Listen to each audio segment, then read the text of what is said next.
तो कैसे हो मेरे फकीर दोस्तों। तो आज हम एक गजब की एनिमेटेड सीरीज को एक्सप्लेन करेंगे जिसका नाम है मुसोकु तेंजाई। तो शुरुआत में ही हम देखते हैं कि कुछ लोगों का एक्सीडेंट हो जाता है ट्रक से, जिसके बाद पुलिस वहां पर पहुंच जाती है, लेकिन उन्हें बाकी लोग दिखाई नहीं देते। सिर्फ मिलता है तो वो एक पुरुष, उसको वहां से उठाकर हॉस्पिटल ले जाया जाता है। लेकिन डॉक्टर की बड़बड़ सुनकर उसे पता चल जाता है कि वो मरने वाला है।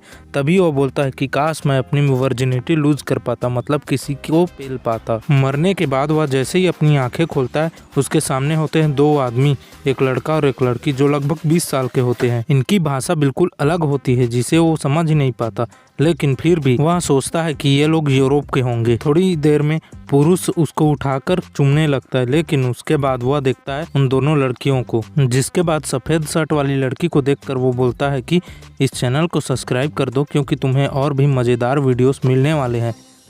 उसे देखने के बाद वो बोलता है कि इतने बड़े, वो उनकी बुब्स की बात कर रहा होता है, क्योंकि ये बच्चा बहुत हरामी है। जैसे ही वो अपनी हाथ उसे दबाने के लिए आगे बढ़ाता है, तभी उसे पता चलता है कि उसका पुनर्जन्म हुआ है, क्योंकि उसके हाथ बहुत छोटे रहते हैं जो मुठ मारने के काबिल ही नहीं। बात तो सही है। बच्चे को बेड पर रखने के बाद वो दोनों अपना खेल शुरू कर देते हैं, मतलब टपा मालूम ना। और वह लड़का बोलता है कि चलो इसी बहाने मुझे लड़की को छूने को तो मिला, लेकिन उसे कुछ महसूस ही नहीं हुआ क्योंकि वो उसकी माँ थी। और हाँ, उन दोनों का नाम होता है पॉल और जेनेट। अगले ही पल हम देखते हैं कि उस लड़के को एक लड़की आवाज दे रही होती है, मतलब उसकी माँ, और उस लड़के का नाम भी हमें पता चलता है जो होता है रूडियस। और देखते ही देखते 6 महीने भी बीत जाते हैं और वो इधर उधर घूम रहा होता है। थोड़ी देर बाद वो कपड़ों के ढेर में से चड्डी को उठा लेता है और मुंह पर पहन लेता है, और एक कुर्सी के नीचे जाकर उस मैड को देखने लगता है जिसका नाम होता है लिलिया, और कहता है कि क्या माल है यार। उसके बुब्स को ही देखता है, वो भी सीधा। थोड़ी देर बाद उसकी माँ वहाँ पर आ जाती है और उसे गोद में उठा लेती है और कहती है कि हो तुम। थोड़ी देर बाद वह खिड़की से झांकने लगता है और कहता है कि यह कोई गांव है और यहाँ बिजली भी नहीं है, लेकिन मैं कंप्यूटर चलाना पसंद करूंगा। साथ ही वो अपने पापा को तलवारबाजी करते हुए देखता है, जिसके बाद वह वहाँ से गिर जाता है।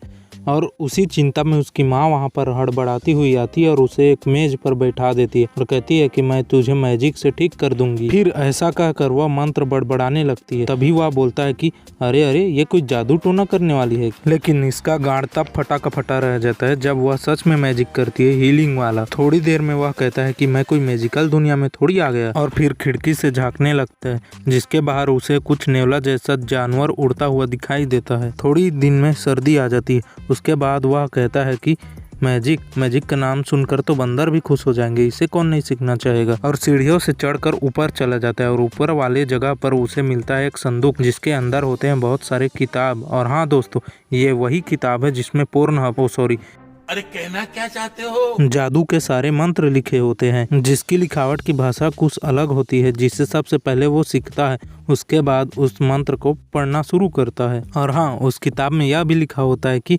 जादू को करने के लिए मंत्र बोलना पड़ता है, जिसके बाद वह बोलता है कि चलो इसे ट्राई करते हैं। उसके बाद वह जैसे ही मंत्र बोलता है, जादू सच में हो जाता है यार। उसके बाद वह बोलता है कि चलो फिर से ट्राई करते हैं।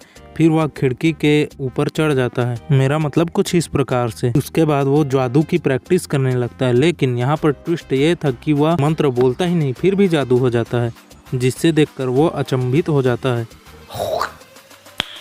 नाइस। कुछ इस प्रकार से मानो तुम्हारे सामने किसी ने मुठ मार दिया। जैसे जैसे समय बीतता जाता है, वह समझ जाता है कि मैजिक को करने के लिए मैजिक बोलना नहीं पड़ता, वो मन से ही हो जाता है। और हाँ, जितना ज़्यादा मैजिक प्रैक्टिस करोगे उतनी ज़्यादा मैजिक की शक्ति बढ़ेगी। उसके बाद वो लोग खाना खाने लगते हैं, लेकिन वह बच्चा हकते मुतते उठते बैठते हर पल सिर्फ मैजिक के बारे में ही सोचता रहता है। साथ ही उसे 2 बातों का भी पता चलता है। पहला, मैजिक करने के लिए मंत्र की जरूरत होती है, और दूसरा, अटैक मैजिक का इस्तेमाल ज्यादातर लड़ाई के वक्त किया जा सकता है। सबसे पहले तो तुम इसकी लुल्ली देखो यार, ये बच्चा है और इसका लुल्ली भी उससे भी छोटा है। हम पे तो है ही नो। खैर छोड़ो, टॉपिक पर वापस आते हैं। तो हम देखते हैं कि उसके पापा उसे किताब पढ़कर सुनाते रहते हैं। उसके बाद उसके पापा उसे सोने के लिए भेज देते हैं ताकि वो उसकी माँ की ले सके। समझ रहे हो आप? और हाँ, वो उसकी माँ को इतना ज्यादा पेलता है कि उसकी चीखें निकल जाती है, वो भी जोर जोर से। वह लगातार प्रैक्टिस करते रहता है और साथ में यह भी कहता है कि मुझे बड़े होते तक यह प्रैक्टिस करनी होगी, लेकिन मैं इस पानी की बौछार को आगे कैसे फेंक सकता हूँ। थोड़ी देर बाद हम देखते हैं कि उसके पापा फिर से प्रैक्टिस करने लगता है और कुछ लड़कियां उस पे हंस रही होती है। तभी उसके मुंह पर पानी की बौछार पड़ती है जो खिड़की से आई होती है। वह खिड़की से पानी को फेंकने में कामयाब होता है, जिस कारण वह बहुत खुश होता है। तभी वह दूसरे लेवल का मैजिक करता है, जिस कारण वहाँ के लकड़ी, मेरा मतलब उस घर का छत का दीवार ही टूट जाता है। उसके बाद उसके मम्मी पापा वहाँ पर आते हैं और देखते हैं। तभी उसकी मम्मी बहुत खुश होती है और कहती है कि हमें इसके लिए मैजिक टीचर को बुलाना चाहिए। थोड़ी देर बाद हम देखते हैं नीले बालों वाली लड़की जो कि बहुत सुंदर रहती है, हॉट रहती है, जिसे देखकर मैं मूठ मार लूंगा। ओ सॉरी, मैं भावना में बह गया था थोड़ा सा। वहाँ पर हम देखते हैं नीला बाल वाली लड़की आती है जो कि उसकी मैजिक टीचर होती है और वह उसे बताती है कि मैजिक घर के बाहर करने वाली चीजें हैं, अंदर नहीं। उसके बाद वो लोग बाहर में प्रैक्टिस करने लगते हैं, लेकिन सबसे पहले वो जब मैजिक करती है तो उससे एक पेड़ टूट जाता है। तभी वह लड़का कहता है कि इसे मेरी माँ ने बहुत मेहनत से जगाया था, जब वो देखेंगे कि ये टूट गई है तो वो बहुत गुस्सा होंगी। उसके बाद वह लड़की हीलिंग मैजिक से उस पेड़ को ठीक कर देती है। फिर वह उस लड़के को मैजिक करने के लिए बोलती है। जैसे ही वह लड़का मैजिक करने के लिए अपने हाथ ऊपर उठाता है और मंत्र बोलने लगता है, तब उसे दिख जाता है उस लड़की की चड्डी, जिसके कारण फिर से निशाना उस पेड़ पर लग जाता है और पेड़ टूट जाता है।